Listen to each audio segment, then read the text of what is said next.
Okay, this is how we calculate new freezing points and boiling points of something that isn't just pure water in this case. We're talking about any solvent, but when you add particles to it. So here's the basic idea. You guys know that water, pure water, will boil at 100 degrees Celsius and it'll freeze at 0 degrees Celsius, assuming we have standard atmospheric conditions. So it basically has a 100-degree liquid range. Within this 100 degrees, it can behave and exist as a liquid, but if it gets beyond this, it turns to a gas, and it gets below this, it turns to a solid. Well, there's a way to expand that region, and it's simply by putting something that's disturbance and interference in with the water and get it to break apart and dissolve. Now, what we did in the previous video is we put in 45 grams of sodium chloride into 600 milliliters of water, and we got a 1.28 mol solution. So we remember that number from before. Okay, so that's a value we calculated based on what we put in there. There's two simple formulas here, and I'm just going to quickly explain them and show you how to use them. The change in the freezing temperature is equal to I, that's the Van Hoff factor, that's how many particles each molecule breaks into, times a freezing constant times the molality. Here is the freezing constant of water. Okay, now that's something we can look up for any solvent virtually on the planet that we know of already has this value that's calculated, and I'll show you the units for those in just a moment. So the freezing constant of water, you're going to want to write that down because in our homework we're going to be using water as our solvent, so I want you to use that constant when you need to. Over here it's the same equation for the boiling point change. Change in temperature is the Van Hoff factor times the boiling constant, here's the boiling constant for water, 0.512, times the molality. Okay, so let's go through and do the mechanics, and then I'll show you how to interpret that answer, because the interpretation is really the most important part. So if I'm going to work on this one over here, I'm going to take delta T equals I, okay, and I we know in this case is 2 because it's sodium chloride. It breaks apart into 2 ions for each molecule. So I have an I value of 2. I have a freezing constant of 1.86. Now the units with that is degrees Celsius per molal, and that sounds weird, but I'm just going to show you what happens to that. Because when we multiply it by the molality, and our molality from the previous video is 1.28, the molalities cancel out, and I'm left with degrees Celsius, which is what I'm really looking for here. So I'm going to multiply all those together, okay?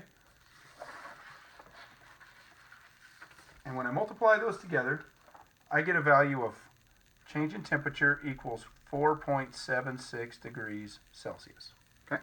Now I'm going to leave that alone. We'll come back and interpret what that means here in just a moment. Let's take a look at the boiling point elevation. So delta T is a factor of 2 because it's sodium chloride. The boiling constant is 0.512. And the molality is 1.28.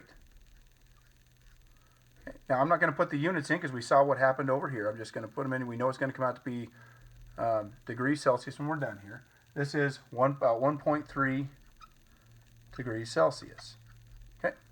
Now what we need to remember is by putting in some sort of solute, in this case it was salt, it basically, things get in the way and don't allow ice crystals to form as easily, so stuff has to slow down more and lose more energy. It also kind of hangs onto those water molecules and provides some disturbance so that they can't escape either. And so it has a little bit less effect on the boiling temperature and a little bit more effect on the freezing temperature, but it's expanding that range. So what we have to look at now is, what does this really mean? The freezing point depression means the freezing point has been lowered by 4.76 degrees from where it started at when it was a pure substance. So I'm going to come down here and go to negative 4.76 degrees Celsius because my original freezing point was at 0, so the numbers work out easy. And I'm going to subtract 4.76 from it. That is my new freezing point.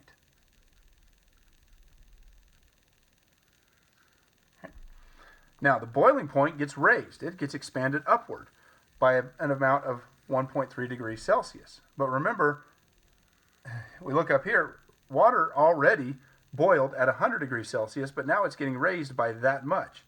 So we're going to go above it and add on 1.3 degrees Celsius. And when we add that onto it, we get a value of 101.3 degrees Celsius as our new boiling point. So the boiling point goes here, freezing point goes there, and that doesn't look like it changed that much. But remember, a degree Celsius is a lot bigger than a degree Fahrenheit, so we're really stretching this out.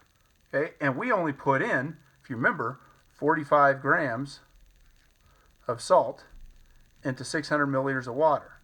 For those of you who think about other applications of this, like your radiator in your car, when you put in antifreeze or coolant, it's usually a 50-50 solution. So we're talking about a much higher molality because you have 50% of it is solute and the other 50% is water. And so when you put those together, you end up getting a very concentrated solution, and you can actually take this range and really expand it so that the coolant, the mixture that's running through your system there, can't freeze at really low temperatures, and it doesn't boil when your engine gets really hot.